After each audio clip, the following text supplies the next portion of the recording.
We often think that tech's the answer to all of these questions in our day-to-day lives, but it's causing its own problems from a sustainability point of view, which you've heard me talk about. How do we get across the top three things in each area to really push on the value of what our customers look in, linking it to the kind of desired outcome, but also trying to cover the basis that we expect those buyer personas to have?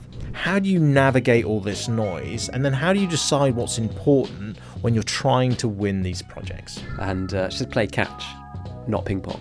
And that kind of approach of catching it, whereas perhaps that kind of ping pong effect would kind of creep into the service. I like that analogy. You take hold of the problem, you own the problem, you don't just try and get it back over the net. Now, how do you weave that into overall narrative? How does it affect the solution, and how does then that affect the commercials? Yeah, how does that all weave together?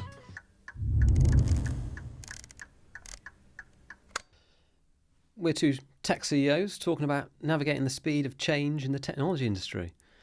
This comes from the impact of tariffs, changing supply chains, opportunities with sustainability, getting the best value, but also, most importantly, winning new business. We're going to have an open, honest discussion, really sharing a bit different perspectives from our experiences in our businesses. I'm here with Anthony Levy, who started his business 17 years ago in a financial recession. All great businesses start in tough economic times, they say, and you've done very well. I mean, rapid growth, international expansion, and you've gone through some challenging times. So thinking about Brexit, COVID, supply chain shocks, and a hell of a lot of political change.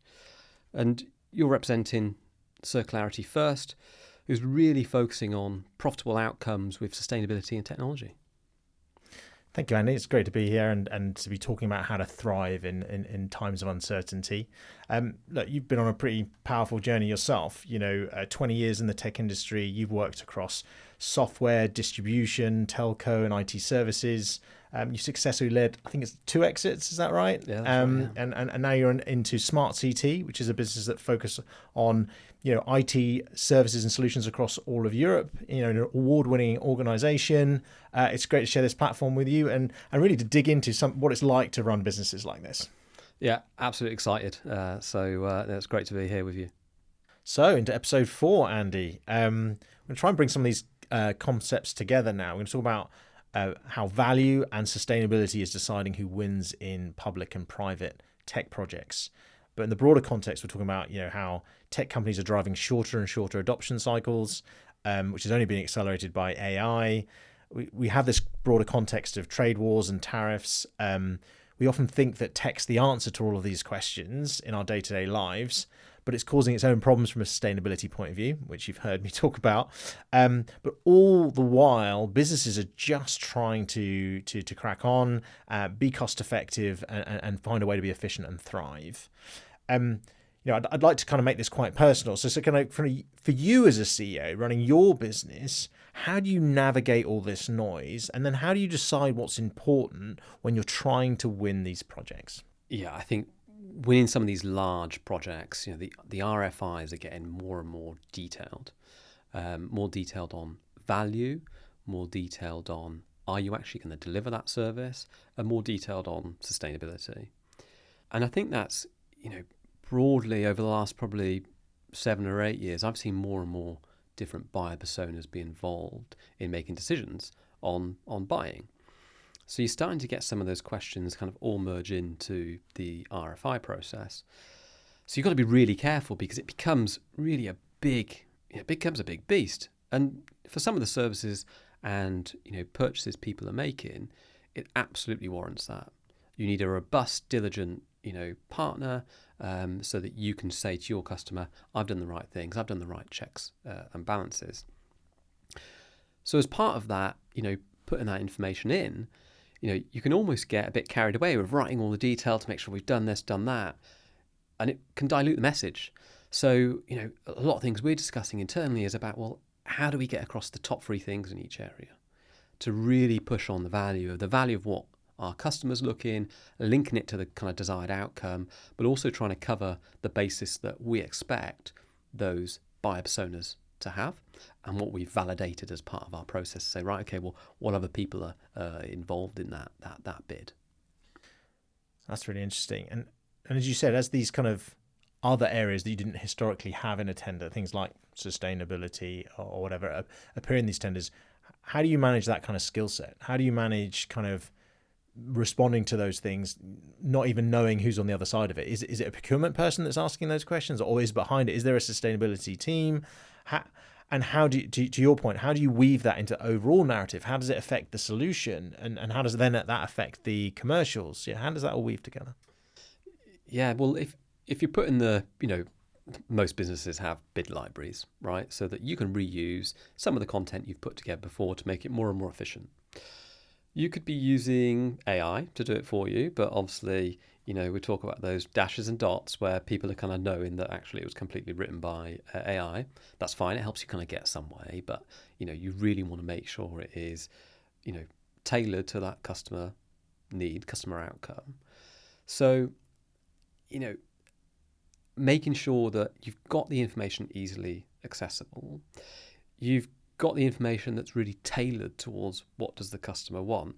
But I probably haven't got a silver bullet for it, but it is tricky to get that balance whilst also having the backup. And a lot of things we're doing is saying, well, actually, well, look, here's what we think for this area of the RFI or RFP. But have a look on our website where you've got a link to this net zero report, or it could be a link to some of our policies about how we operate and how we behave in the society, local society, or how we manage our supply chain. We are doing, due diligence on our supply chain because, every business needs some suppliers to help them do it. Yeah, really interesting. We've certainly seen sustainability and social value creep up in terms of the weighting in tenders. And one, I think that the tricky things for a lot of people is having the evidence, being able to actually provide the hard evidence to show those things are true. So anyone can say anything, but you've got to be able to back it up. You've got to be able to provide the evidence. But some people don't have a starting point for that. So what's your approach when you're asked to submit things that aren't just about you as a business, but about your solution? What do you do to evidence how your solution helps some of these broader areas that people are saying they care about now? Yeah, well, from our proposition, we focus around circular economy services, right? So if you kind of look at the sustainability side, we've got a really clear and articulate story. But from a social value point of view or the business outcome, you're not putting your proposition out there to say that exactly going to fit your requirement for each deal. It's broad, it's focused, targeted on your ideal customer profile. But each customer's got a different need, different outcome that they want to do. So, it really is about people, right? Making sure that our people are sharp, focused on, right, what is the outcome and what are the top 3 things we're going to do to kind of help them deliver that. It's and that's been around for years. It's not just a new aspect to it. It's just becoming more broader and sometimes a bit trickier to kind of bring it all in together so you've got a succinct message. If I can sort of bring you back to the conversation we had about lowest cost versus best value and that whole piece around service, how do you evidence that your service is better than the low cost competitor? It's tricky, right? I think if you think about airlines, right? Ryanair's brilliant. It's going to get you from A to B. They might charge you a bit of extra for the for the luggage when it goes over 5 centimeters, or right? the bathroom, apparently. Or the bathroom, yeah. So it's difficult when you can see that the airline in our space, it's not exactly evident like those kind of frontline consumer organisations are, where you can say, well, actually, I can see it's a regulated market. You can see There's a Trustpilot review, or but I mean, like an airline, right, or a train service. You get those stats on who's delivered on time. Yeah. Well, we're getting it anecdotally about perhaps a competitor, whether it's a like for like or whether it's a different type of competitor. You don't necessarily have those evidence pieces on, how great is their service. You hear anecdotal, and naturally when we're all competing, we all hear about the bad things of someone else.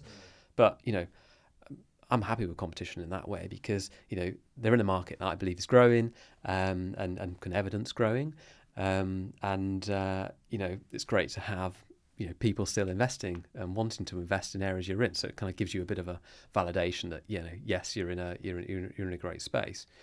But making sure our customers understand it, we've really got to look at what we can control. We talked about it in a previous episode about what you can control. There are things out there with a competitor that I can't control, and what we can control is demonstrating and evidence and using data to prove, look, we do a great service here. We honour everything that we commit. No doubt, times things won't be perfect, but then we'll react to that. We'll react to it appropriately, and we can evidence that and give people data, stats, whatever it may be, to showcase it. I guess it's when you've got existing customers and you're going for a renewal, they've felt the service, right? Well, presumably they have. Maybe they have not had failures and they might have to test it, but presumably over a sort of 3 to 5 year period, they probably have at some point. I guess it's hardest when it's a brand new customer, right? And they don't know you, and they don't have those validation points themselves yet, right? Yeah, absolutely. And then you might be dealing with somebody who's just worried about the commercial piece, but whilst they might hear that the service isn't that great, so it gives a compelling event for a new partner to come in. Well, it's you've just got to keep going. You've got to keep believing that is what we do. That's the ethos of our business. That's the culture, just control what you can control. Have you ever thought about sort of trying to compete with those real low cost suppliers? Have you ever thought about and how would that change the culture in your business if you did? This is a really interesting point. So we were talking about it recently, with together, you and I, is that could you offer a service that was super cheap service, you don't get all the bells and whistles, and when your request comes in, we'll treat it differently. Whereas you've got what I'm, hugely confident on is our business offering a great service, delivering to what we commit to our customers. And we thought about, well, imagine a request coming in to an agent, and that agent was, providing, really mission critical service to a customer, and then the next hour they get one which is perhaps on a lower version, and they're going to go, okay, well, don't worry about that. How does that creep into your culture as an organisation? So we've definitely spoken about that, and then what we ultimately shifted to is we absolutely aren't going to go there. Our culture is to deliver what we say, and if there are conversations that actually people want an alternative solution that might be a bit more cost effective, well, that comes down to a moderation in service, but not about the experience that they get from us, because that can really creep into your culture as an organisation. We have a theory of which I got from I'm going to call her out, a lady called Betsy Fallon I used to work for, and she said play catch, not ping pong, and that kind of approach of catching it, whereas perhaps that kind of ping pong effect would kind of creep into the service. I like that analogy. You take hold of the problem, you own the problem, you don't just try and get it back over the net. No, that really resonates. And I guess if I'm going to try and bring this all back together, the landscape is changing, right? There is a lot of uncertainty, but I think the demands that clients are placing on technology companies are only getting more complex. They're layering over not just needing to be price competitive, but they're expecting sustainability, they're expecting great service, they're expecting even social value. So the skill sets in responding to them and delivering them are increasing too, right? All at the same time, whilst we're trying to keep these cost points stable. But I think what you and I have talked about is, whilst people have an expectation on cost, you've got to be able to talk about value. You've got to be able to show more value if you want more value in return. So don't just sit there expecting or getting upset about the fact that there's downward pressure on cost. We've got to illustrate that value. We've got to illustrate that value to different decision makers in these organizations now, and not just the traditional ones we work with. So in an increasingly complex environment, we've got to be reaching out to more people and demonstrating that value in a more clearer way. Would you agree with that? Absolutely. Is there anything you want to add to that? Well, I think we've all, or many of us have identified what's our ideal customer profile. There are going to be some times where you get tempted to do something slightly different. Either have a go, or but stick to your core, stick to what you know you are great at, or what you can build upon what you're great at. You're just not going to win everything. It's natural, as much as we all really want to. But how do you getting yourself in the best foot forward and being kind of, I guess, true to your mission will get you there. I think that's key, isn't it? So you've got to protect the brand, right? And just if you start cutting costs, for example, in your environment, you'd have to start to shift your culture. That would have to start to shift your brand. Certainly we see from a good way to protect value is to start to add things like sustainability into the mix. It allows you to differentiate, actually potentially charge a premium, add new services. So people might still want to compete, a really low cost point for a core service, but what can you layer back over the top that gets your margins back up or even beyond where you were before? Love it. Well, I've really enjoyed this afternoon going through some of these topics with you, Andy, and I look forward to doing more of these together in the future. Likewise, Anthony. Loved it. Learned more as well every time I speak to you. So thanks so much. Thank you very much, and thanks everyone for listening. Thank you.